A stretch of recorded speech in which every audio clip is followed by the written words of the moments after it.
noite.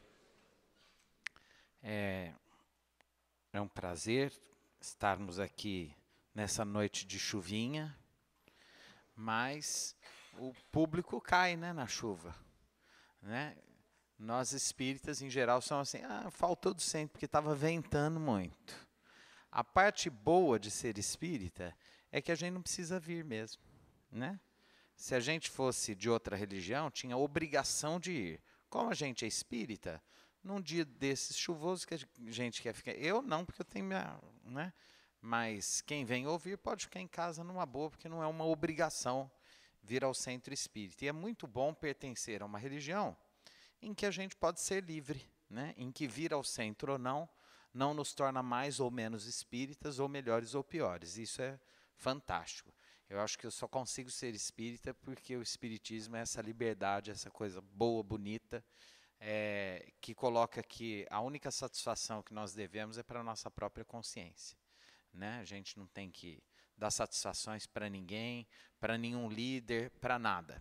Então, vamos nós aqui, no nosso grupinho que veio aqui hoje, continuar o nosso estudo de O Livro dos Espíritos. E estamos estudando uma parte aqui das penas e gozos futuros, que é a última parte do Livro dos Espíritos, né, que fala da vida futura, e que fala de exercício da caridade, desinteresse e assim por diante. Nós vimos já há alguns domingos a questão 895, que diz que o maior indício de inferioridade espiritual nas nossas ações é agir por interesse. E nós terminamos a semana passada com a seguinte questão: o desprendimento, o desapego das coisas materiais em si mesmo é uma virtude? Eu até citei um milionário, né, que falou que gastava tudo, que tal, e que também é um pouco mentira, porque se ele gastasse tudo, ele não teria ficado tão rico quanto ele ficou. Mas essa história, não sou apegado, gasto tudo mesmo, aproveito a vida, isso é uma virtude em si mesma? Não. Né? A prodigalidade, isso no direito é chamado de prodigalidade. Gastar sem necessidade, tudo que tem sem menor controle, de forma inconsequente, irresponsável, né? Isso não é uma virtude, isso é um desequilíbrio também. Porque acaba que esse patrimônio que poderia ser utilizado para uma coisa boa, vá se esvaindo de forma totalmente impensada. Então, isso que poderia servir para muita gente, acaba não tendo o resultado que poderia ter a benefício do próximo. Uma outra questão é essa do desapego ligado à família. Eu não sou desapegado, mas eu também só ajudo a minha família. Não ajudo mais ninguém. Também é uma forma de egoísmo. Então, a gente tem que ajudar, né, a família, ajudar as pessoas. É lógico que tudo dentro de um equilíbrio, de um bom senso, de uma sensatez, né, tudo é o equilíbrio. E a gente volta ao velho e bom Aristóteles, o caminho do meio, o caminho, né, do equilíbrio. E isso é muito importante. Então, não é uma virtude em si mesma a prodigalidade, né, a gastança desenfreada. E aí Kardec continua com as suas questões, né? Então ele diz assim: aquele que faz o bem sem visar a uma recompensa na terra, mas na esperança de que lhe seja levado em conta na outra vida, e que nessa sua posição seja melhor, é repreensível, e esse pensamento prejudica o seu adiantamento. Os espíritos são muito lacônicos, quer dizer, são muito diretos, objetivos, muito secos na resposta dessa questão. Eles dizem assim: é necessário fazer o bem por caridade, ou seja, com desinteresse. O que eles quiseram dizer? Que se eu faço o bem querendo um lugar melhor no mundo espiritual, isso também é egoísmo. Isso é uma forma de atraso espiritual. Então, de verdade, o que os espíritos estão querendo dizer é que a gente deve fazer pelo prazer de fazer, o bem de tornar o mundo melhor, né, de agora fica bom para todo mundo, a gente pode distribuir alguma coisa, dividir alguma coisa, a gente faz com desinteresse, independente de existir vida no além, de não existir vida no além, de Deus existir, o que os Espíritos estão dizendo é assim, faz o bem. Isso é o que importa. E quanto mais você sentir prazer de fazer o bem, independente das suas crenças, do que você acredita, do que você espera, do que você não espera, mais puro, mais iluminado é esse bem que você pratica. Então, toda forma de interesse é uma forma de atraso espiritual, inclusive interesse espiritual, né? Em, sei lá, ir para o nosso lar, para uma colônia de luz, né? Tem gente que às vezes fica muito preocupada, quem vai encontrar, quem não vai encontrar, como vai ser. Nós só temos o instante presente. Todo o tempo que a gente gasta sofrendo com o passado ou com o futuro é um sofrimento desnecessário. Com o passado, porque o tempo não volta. Então, toda vez que a gente sofre por questões do passado, a gente está perdendo tempo, porque o tempo não volta, a gente não vai conseguir mudar o passado. Quando a gente sofre de ansiedade, que é o futuro, né? O ansioso está sempre querendo o agora. Ele está aqui, ele está pensando no jantar. Ele está jantando e está pensando na noite, né? Na noite ele está pensando no café da manhã. Ele nunca está no lugar que ele está. Ele está sempre deslocado no tempo e no espaço. Também é um sofrimento desnecessário. Por quê? Porque não dá para saber. Nós não temos a menor noção do que vai ser a nossa vida. Então, se todas as nossas ações são pautadas apenas pelo projeto futuro, isso pode ser um grande equívoco. De repente, a gente está esperando para, né, viver bem, esperando para valer a pena mais para frente, e a gente nem sabe que vai desencarnar hoje à noite. Né? Então, assim, e não dá para saber. E pode ser que a gente queira, eu já vi muito o contrário também, né? Quantas vezes eu não ouço gente assim, Deus podia me levar. E às vezes a criatura fica aí, vive 90, 100 anos. Né? Parece uma coisa, se você quer, não vai. Se você vai, não quer. É uma coisa estranha. Né? Então, como não tem jeito de saber, a gente vive o agora, o instante, inclusive equacionando essa relação com o futuro. Eu projeto, eu planejo o meu futuro, mas eu não deixo de viver intensamente os meus afetos, as minhas possibilidades no tempo presente, que é o único que a gente dispõe. Realmente é o tempo presente. Depois Allan Kardec pergunta, cada um tem o desejo muito natural de progredir, para sair da situação penosa desta vida. Os espíritos nos ensinam a praticar o bem com esse fim. Será, pois, um mal pensar que pela prática do bem se pode esperar uma situação melhor? E os espíritos respondem que não, que a gente querer se melhorar é sempre bom. O que é muito apoucado, apequenado, o que é mesquinho, é a gente pensar apenas nessa troca, apenas nas vantagens que a gente poderia ter. E aí isso é sinal realmente de uma pobreza de espírito, de uma pobreza de raciocínio. Quando a gente fala de interesse, etc., a gente nem sempre tem ideia do alcance que essa ideia de interesse pode ter na nossa experiência. Então eu trouxe para a gente hoje um relato. É um relato de um espírito desencarnado que foi dado numa comunicação mediúnica.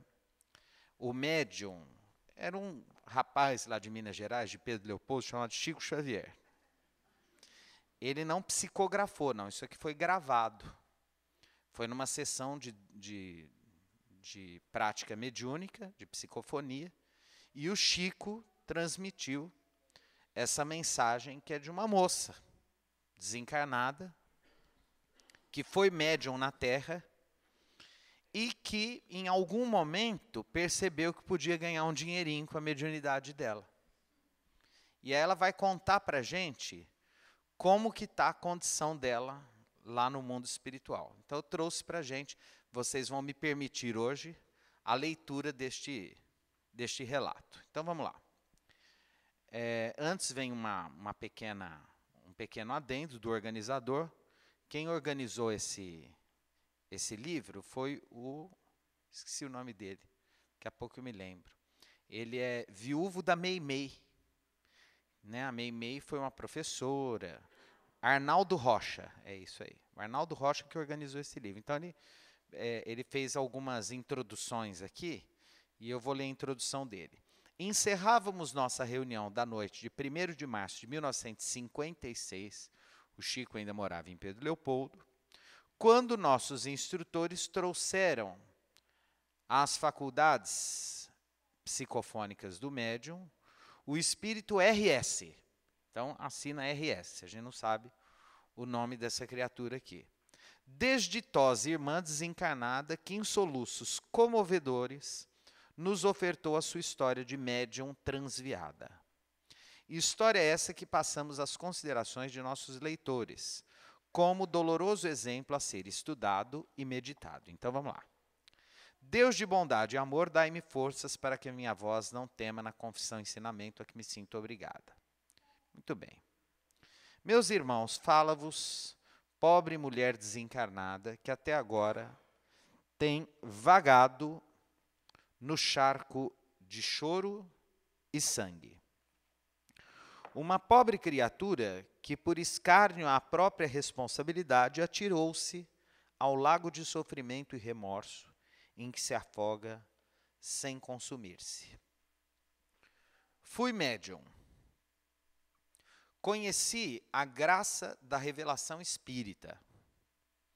Partilhei os banquetes da oração e deslumbrei-me diante das lições de luz que meu coração recebia do céu. Ela chegou a participar do centro espírita, etc. Viúva aos 30 anos, com uma filha para conduzir e orientar na existência, trazia o espírito assim como um barco sem leme. Faltava-me um ideal religioso para o caráter. A pobreza, a provação e o obstáculo espancavam-me. Por isso mesmo, os sintomas da mediunidade conturbada, que se me fizeram mais graves, acentuaram em nossa casa os problemas e os dissabores. Então, nós que somos médiuns mais ostensivos, quando a gente não se dedica a um tipo de trabalho, que não precisa ser necessariamente um trabalho mediúnico de comunicação, pode ser um trabalho assistencial, pedagógico, etc., voluntário. Quando a gente entra na inércia, isso é muito perturbador, é muito desequilibrante. Então, é o que ela está falando, né? Aconselho de afeições queridas, procurei um santuário espírita, sendo recebida com o amor que vos caracteriza as casas de fé, que neste momento não posso dizer sejam nossas, porque delas me afastei deliberadamente. O primeiro contato com a filosofia simples do Espiritismo foi para o meu coração como um banho de luz. Reconfortei-me, refazendo a própria saúde. Meus olhos adquiriram um estranho poder de enxergar além da carne. E pude, muitas vezes, em pranto de emoção, receber a palavra direta do benfeitor Dr. Bezerra de Menezes, que costumava dizer-me em tom compassivo: filha, é chegada para sua alma a hora diferente. Trazem às suas mãos a sublime força da cura espiritual. Poderá você aliviar o sofrimento dos semelhantes e, sobretudo, oferecer carinho providencial às irmãs nossas que se sentem defrontadas pelos aguilhões da maternidade dolorosa. Ou seja, mães, naquela época, em 1956, meninas que engravidavam, solteiras, aquela coisa toda, né? Siga a sua estrada, oferecendo a Jesus o coração limpo e a consciência reta, porque a assistência do céu não lhe faltará ao serviço, nem se fará surda aos seus apelos. Desde então, meus amigos, minhas mãos passaram à instrumentalidade da cura mediúnica. Então, ela começou a trabalhar no centro. Sem maior estudo para a sustentação de minhas responsabilidades, devotei-me à leitura dos tratados de magnetismo. Então, ela saiu daquela simplicidade da doutrina e começou a complicar a vida. livros sobre magnetismo, esoterismo, aquela coisa toda. A princípio, eram a confiança em nossos benfeitores espirituais e o poder da prece as forças em que me inspirava para trabalhar. Sendo admiravelmente bem-sucedida nas tarefas a que me devotava confiante. Muitas de nossas irmãs, no momento exato, do delivrance, do parto, recebiam por meus braços essa abençoada energia que desce do alto para quantos se fazem canais do bem. Então ela começou a servir, inclusive, nos partos, como Eurípides Barçanufo e assim por diante.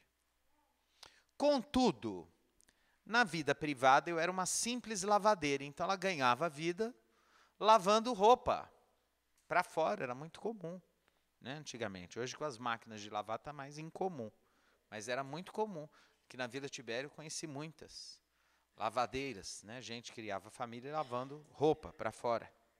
A pobreza marcava-nos o dia e a noite, o leito e o alimento. Calos doloridos multiplicavam-se nas mãos, desde cedo habituadas a duros mistérios no serviço caseiro. E minha Edimeia, que é a filha dela, crescia, solicitando assistência, pedindo instrução, reclamando amparo. Meu coração de mulher, no entanto, não sabia integrar-se nos exemplos e nas lições de Jesus. E, em razão disso, com muita facilidade, passei da claridade para as sombras. Sentia fome do dinheiro fácil, e pouco a pouco, a sedução da prosperidade material modificou-me o pensamento. Então, aquela coisa do dinheiro, preciso ganhar dinheiro, preciso juntar dinheiro, aquela sedução difícil do dinheiro. No templo espírita, as palestras, preleções convidavam-me à simplicidade, ao sacrifício, à renúncia, à fidelidade e ao dever corretamente cumprido. Pelos ensinamentos aí adotados, eu deveria continuar a ser a mulher resignada e humilde, à frente das tempestades da vida, rendendo culto à minha fé, sem exigir qualquer pagamento. Por isso mesmo, as lições que me eram administradas se fizeram insípidas, sem graças, ao meu modo de ser. Então aquilo começou a incomodar, porque ela queria ganhar a graninha dela com aquilo que ela fazia. Pretextando o trabalho inadiável, fugi do contato com os espíritas amigos. E comecei a aceitar requisições que me eram endereçadas em casa. Muitas senhoras reclamavam-me a colaboração e muitas outras foram chegando que me pediam um concurso para delinquência disfarçada em salvação social. Ou seja, ela acabou criando na casa dela uma clínica de aborto. Porque ela tinha muita facilidade com aquilo, começou a cobrar, muitas mulheres queriam, e ela começou a oferecer, pela facilidade que ela tinha, como parteira e etc., os serviços de aborteira, de parteira para abortos. Moças de diversas procedências, damas jovens acostumadas à preguiça e à irresponsabilidade, ofereciam-se à minha porta, pagando altos valores por meus serviços. O dinheiro era tentador e as somas eram largas. A atividade era fácil. O passe magnético com a administração de algumas drogas, aparentemente simples, davam resultados perfeitos. Ou seja, ela ainda continuava médium e continuava atuando. E sem ouvir as sugestões do Dr. Bezerra, que procurou afastar-me das sombras enquanto era tempo, devotei-me de corpo e alma às trevas crescentes que se avolumavam à minha porta. Então ela começou a ganhar muito dinheiro com isso. Minha filha era então menina e moça. Exigia chapéus, vestidos, joias, adornos, passeios, tanto quanto uma casa mais digna da sua beleza. Enganada por terríveis ilusões, afastei minha filha do trabalho correto. Internei-a num colégio muito elegante, fino, onde aprendeu palavras e hábitos que eu mesma desconhecia. Então, aquela coisa de querer que os filhos tenham, pertençam a classe social, uma categoria mais fina, mais elegante, facilitar a vida dos filhos, né? Minha filha era bela e devia ter um destino diferente de mim. Devia brilhar no campo social, obrigando-me assim a me alhar uma fortuna fácil que nos garantisse um palacete com rendimento e conforto. Corria o tempo e o dinheiro avultava-me nas mãos.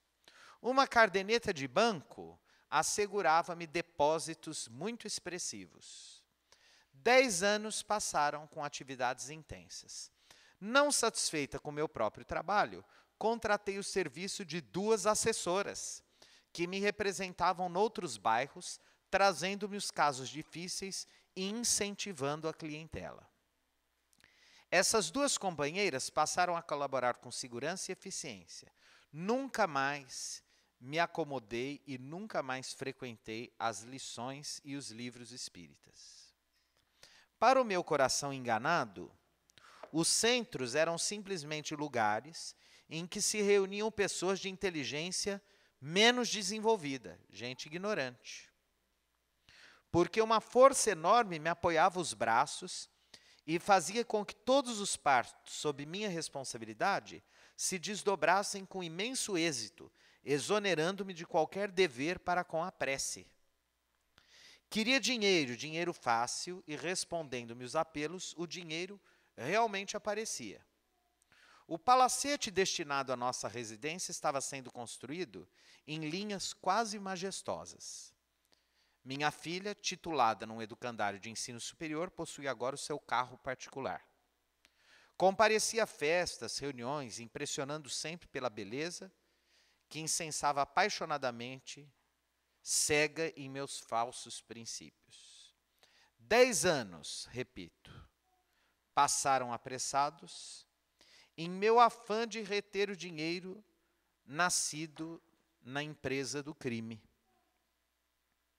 Nossa casa, engalanada, preparava-se para nos receber. Adquirira tapeçarias e telas raras, ao gosto de minha filha. Tudo obedecia aos planos por ela traçados. Sentia-me finalmente ajustada à aristocracia do ouro, desfrutando a madureza tranquila, remunerada pela fortuna terrestre, envolta pelos hábitos da alta classe social. Eis, porém, que certa noite, uma de minhas associadas bateu à porta de meu gabinete pedindo socorro. Uma jovem fora por ela mal atendida. Rogava-me urgente inspeção. Chego à porta e pergunto: é uma cliente que pode realmente pagar com a dignidade precisa? A companheira responde que sim. Tratava-se de uma jovem muito rica. Dera-lhe de imediato 2 contos de réis. Mando entrar. A moça desmaiada é trazida à mesa de operações. Entretanto, estarrecida, naquele belo corpo a esvair-se em sangue, reconheço minha própria filha. Então, a própria filha foi servir-se dos socorros que ela, né, planejou. Vejam como que a vida é interessante, né? Minha filha agora era também uma cliente da indústria do aborto. Horrorizada, passei a colher o fruto de minha irresponsabilidade. Tremeram-me as mãos, entonteou-se-me a cabeça. Era a primeira vez que eu meditava no tormento das mães humilhadas pela delinquência dos filhos. Em vão tentei o socorro tardio, tudo estava no fim. Esmagada de sofrimento, recordei as antigas lições da casa espírita que eu visitava em minhas dificuldades primeiras. Minha filha Edmeia morreu em meus braços sem socorro. Também no meu coração eu não possuía nada mais que o esquife do meu próprio sonho morto. Tombei desalentada. Morria minha única filha nas minhas mãos. Removida para meu leito, um médico foi chamado. Em vão busquei pronunciar algumas explicações. Minha boca estava hirta, meus membros inteiriçados não respondiam a qualquer ordem do cérebro.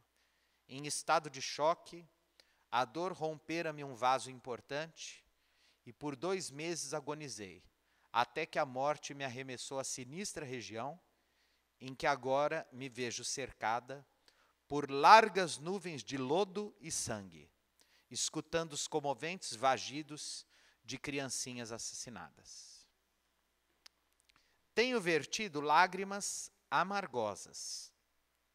Nunca pude pisar no palacete que minha filha e eu mandáramos construir. Nunca mais afaguei o anjo de minhas esperanças maternas. Nunca mais meus olhos descansaram naqueles olhos que eu desejava fossem felizes. Tenho vivido num lago de sangue, de treva, de dor, de angústia e de maldição. Somente agora, depois de muito orar e padecer, ouvi novamente a voz doce e suave do Dr. Bezerra de Menezes, o nosso amado benfeitor. Um novo serviço me será dado e confiado na terra. Devo, por 10 anos, trabalhar por lupanares. Lupanares são zonas de prostituição, né? Meretrícios. E nos gabinetes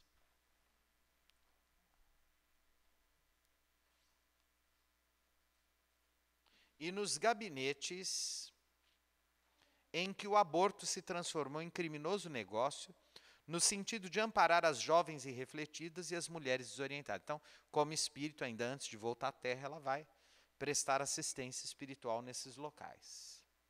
Devo evitar que o infanticídio se processe, oferecendo minhas forças para que algum entezinho possa escapar à foice sanguinolenta, manejada pela mulher esquecida da própria alma. Devo servir por 10 anos nesse laborioso caminho, cujas misérias conheço, para depois experimentar por minha vez a dor de tantas crianças que as minhas mãos sufocaram. Então ela vai tentar reencarnar várias vezes e não vai conseguir. Rogo preces para minha alma sofredora. Amparai a irmã que caiu.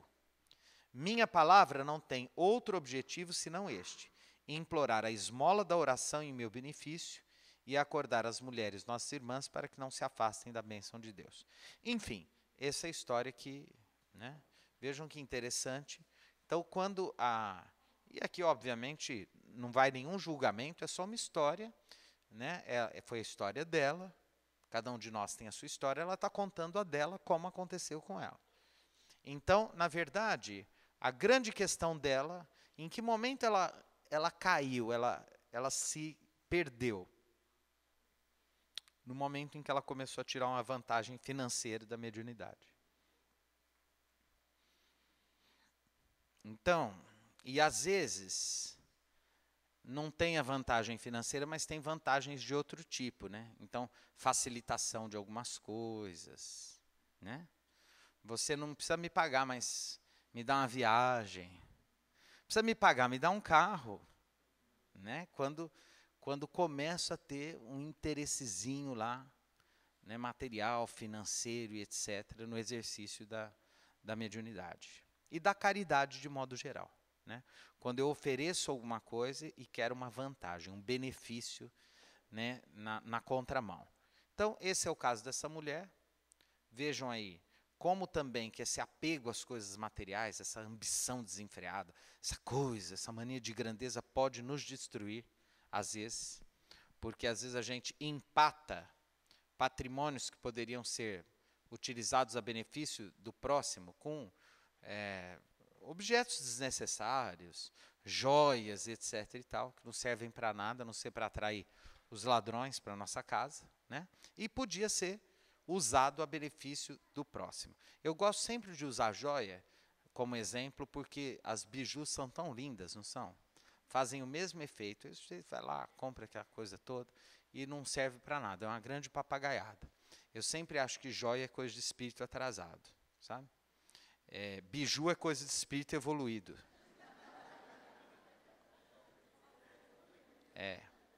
Você vai gastar 1 milhão com uma joia, vai lá, como é que chama aquela lojinha que tem ali no centro? Chris Park. É chinês, né? É chinês? Coreano? Isso, vamos enriquecer nossos irmãos chineses, em nome de Jesus. E pega aquela joia e tal, faz uma rifa, uma coisa, ajuda um orfanato, uma creche, etc. Né? Então, esse interesse, essa coisa é realmente